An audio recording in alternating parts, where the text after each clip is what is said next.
She isn't the one making the decisions, but she is the one feeling the heartbreak. Helen wants to help her sister to show up, to love well, to ease the burden. She is not the primary caregiver, but her heart is still fully invested. And yet, her own health is up and down.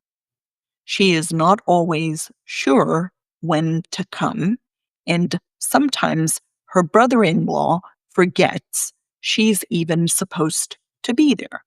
Hey, Christian Care Companion. Welcome to Dementia Caregiver Support for Christians. I'm your host, Lizette. Maybe you've been there too. You are not in the driver's seat, but you're still on the journey. You're not in the home, but the weight of it all is still landing on your heart. You want to help, but you just don't know how to do it without adding more stress. In today's episode, we walk with Helen as she navigates that tension. You will hear how we uncovered the core roadblock that keeps her from showing up consistently, why setting expectations can actually feel freeing for everyone involved, and a few simple ways you can support the primary caregiver without guilt, confusion, or chaos. Sometimes the most faithful support doesn't come from doing more. It comes from showing up with clarity and care. And if you have questions about your own caregiving situation, big or small, join me live for our next Ask the Dementia Coach session. You can register at thinkdifferentdementia.com/ask.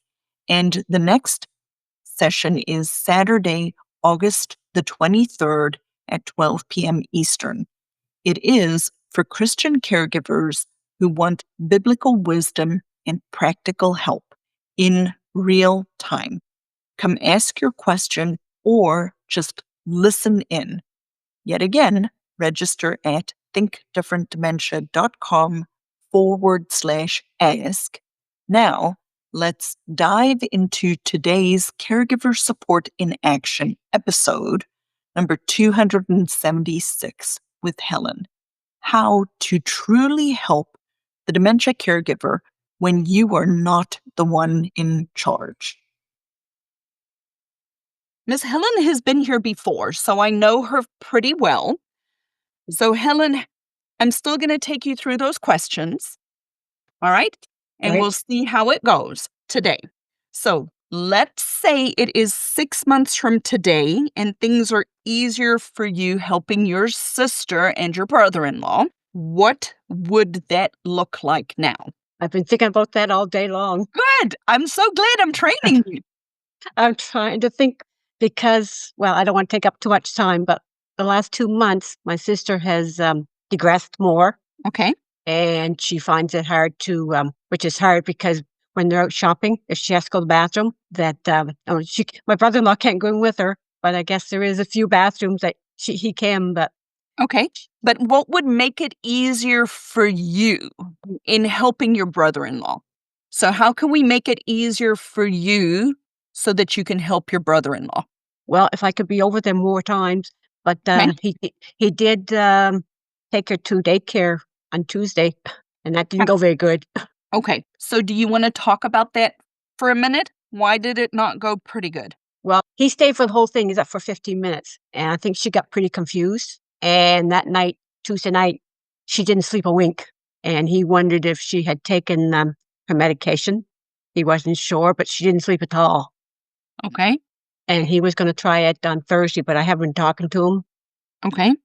so I'm not sure how that went on Thursday. But she is confused more, and of course, 6 months from now it'll be Christmas, Mm-hmm. and it's hard to say what she'll be like and how I can help her or help him. But how can I make it easier for you? Just, I don't know if I could spend more time with her. Okay. Would it be okay if we try to unpack that? Sure. Yes, go ahead. What is standing in your way of spending more time with her? Well, as I said, I've been under the weather myself for the last Okay. 2 weeks, and I'm just recuperating, and, I was gonna go over there Wednesday, but guess things changed. He forgot, or they were outdoors working in the yard, and she was helping, I guess. So Okay. I haven't been over there too much the last 2 weeks. Okay. So, what I heard you say, Helen, and help me and please correct me if I'm wrong. I am wrong a lot. But just in our little conversation so far, I know from previous conversations with you that your health kind of has some ups and downs, and I don't need specifics. And that from what you just described is wanting to spend more time with your sister, right? Right. Mhm, So right, you have your own health that you have to prioritize because you have to take care of yourself, right, and you want to spend time with your sister, which is absolutely understandable. And I value that you want to spend additional time with her, recognizing that she has less time available. And we need to see how we can either give you some strategies in order to be able to do that, or we need to start to look at managing expectations. Okay. okay. So, may I give you a few suggestions related to what we just talked about? Sure, go ahead. Okay. So, the first thing is, notwithstanding whatever's going on with your health, right? Just keep doing the things that you need to do to maintain and improve your own health. So, doctor's appointments, sleeping well yourself, exercising, eating well, all of those kinds of things. Now, back to the more practical, tangible part related to how do we structure it so that you can spend more time with your sister. Maybe an easy strategy is it sounds like this last week, he might have forgotten that you guys had set up time to come the night before, texting him. Kind of like you get all these hundreds of reminders about me to show up today, right?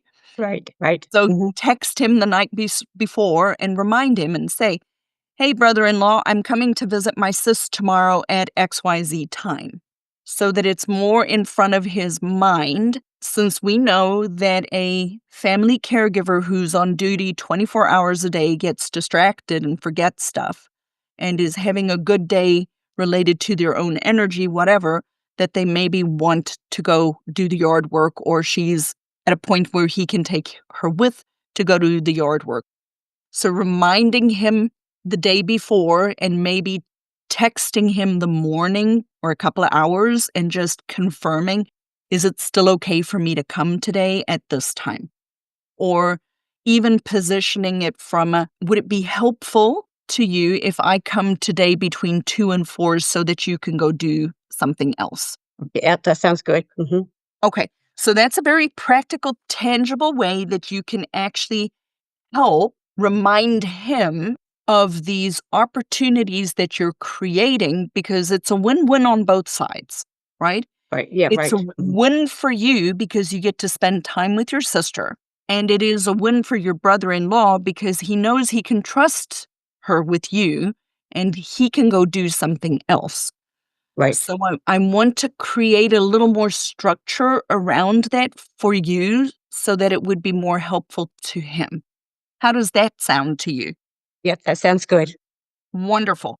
So, what's one action that you can take from our conversation today in order for this to become a reality in your life with your sister? Just just remind him the night before. Okay. And if you need to, you can also go, put it on your. Calendar. Another way that you can do this is make it a very set time every week. Right. So if it's not a very specific schedule, remind him the day before.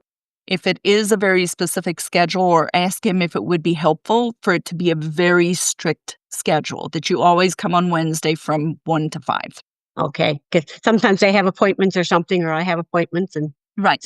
it varies sometimes, but I understand, but a way to simplify that is to actually talk to him and say, on Monday afternoon, I won't schedule appointments so that I can come be with her. On Monday afternoon, perhaps we should not schedule appointments so that you can go do other stuff. For example, with me, with my parents, when I was helping them, I scheduled all of their medical appointments on one specific day of the week, always, Right. so that I could know that that was the day I was going to do it. So maybe talk to your brother-in-law. So here's your homework, Helen.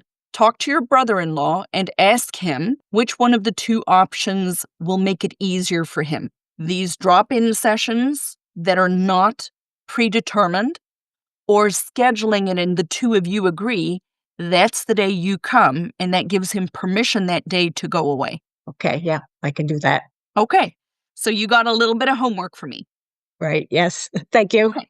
You are welcome, and I hope to hear back how it goes. Yeah, well, last time I didn't it was he had other plans changed, so I didn't answer you back last time. That's okay. I totally get that. And my emails are starting to increase a little bit more, so I don't always remember to get back to people. It's not because I don't want to, it's just because I'm Yeah. human. Yeah, right, you're good enough. Yeah, okay, thanks, Sue. You are welcome, Helen. I love seeing you. I love seeing your smiling face. I love having you come. Thank you for coming. People who are really benefiting from the community are the people who joined earlier on, before Yes. they need it, and Yes. and that have been active and are participating in the community, because then they already know what questions to ask and they have a place to come, and they're not constantly wondering, what do I need to do? How do I need to do it? So people listening are interested in tapping into or learning about the community. I'd invite you to just go to the website, thinkdifferentdementia.com. There's a link for you to schedule a 20-minute call. There's no pressure. I'll serve you regardless of whether you join the community or not. But it is a way for you to take this relationship a little deeper, a little bit more hands-on support, because really the research also shows it's longitudinal support over time. Absolutely. Yeah. For sure. I would highly recommend Lizette. She's awesome. Tracy, I appreciate that endorsement.